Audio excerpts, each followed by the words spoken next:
Learning design শিক্ষাদানকে আরও কার্যকর, সংগঠিত ও শিক্ষার্থী বান্ধব করে। এর গুরুত্ব হল শিক্ষার লক্ষ্য স্পষ্ট করে, শিক্ষক কী শেখাবেন এবং শিক্ষার্থীরা কী অর্জন করবে তা পরিষ্কার হয়, শিক্ষার্থীর সক্রিয় অংশগ্রহণ বাড়ায়, বিভিন্ন কার্যক্রমের মাধ্যমে শিক্ষার্থীরা সক্রিয় শেখার সুযোগ পায়, শিক্ষাদানের মান উন্নত করে, পরিকল্পিত পদ্ধতিতে পাঠদান হওয়ায় শেখার ফলাফল আরও কার্যকর হয়।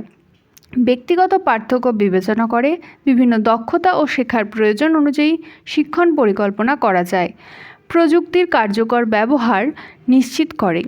প্রয়োজন অনুযায়ী ডিজিটাল প্রযুক্তিকে শিক্ষার সঙ্গে যুক্ত করা যায়। মূল্যায়নকে অর্থবহ করে। শিক্ষার উদ্দেশ্যের সঙ্গে সামঞ্জস্য রেখে মূল্যায়ন করা সম্ভব হয়। সময় ও সম্পদের সঠিক ব্যবহার করে। পূর্ব পরিকল্পনার ফলে শিক্ষক সময় ও শিক্ষণ উপকরণ যথাযথভাবে ব্যবহার করতে পারেন।